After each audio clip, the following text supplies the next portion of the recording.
প্রতিদিন ডিম পাড়ে আল্লাহর রহমতে। আমার মনে হয় 160টা আছে মুরগি। তো 1000 পিস যদি কোয়েল পাখি আপনারা লালন পালন করেন, তো পার ডে আপনার প্রত্যেকটা কোয়েল পাখির পিছে খরচ হবে 2 টাকা অথবা 1 টাকা 80 পয়সা।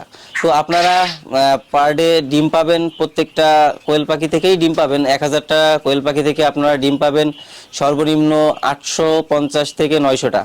সেই ক্ষেত্রে আপনাদের 3 টাকা করে যদি ডিম বেচতে পারেন, তাহলে আপনাদের কিন্তু 2700 টাকা দিন ইনকাম আসছে। তো কর্মসংস্থানের জন্য কোয়েল পাখি কিন্তু পালন খুবই লাভজনক।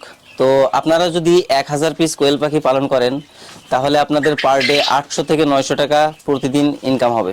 তো সেই ক্ষেত্রে আপনারা একটা সংসার আরামসে চালাতে পারবেন কোনো দুশ্চিন্তা ছাড়াই। আর 2700 টাকার ভিতরে আপনাদের খরচ হবে সর্বোচ্চ 1800 থেকে 1900 টাকা। তো সেই ক্ষেত্রে আপনার দিন 800-900 টাকা কিন্তু লাভ থেকে যাচ্ছে। আর কোয়েল পাখি কিন্তু পালন করতে আপনার খুব বেশি জায়গার প্রয়োজন হয় না। এটা অল্প জায়গার ভিতরেই করা যায়। আপনার বাড়ির আঙিনায়ও করতে পারেন, যেখানে সেখানেই করা যায় আর কি। আবার খাঁচা সিস্টেমও আপনারা করতে পারেন, 2 তলা 3 তলা 4 তলা জায়গা বিশেষ আপনারা যেভাবে খুশি সেভাবে করতে পারবেন। অল্প জায়গাতে অনেক পাখি পালন করতে পারবেন।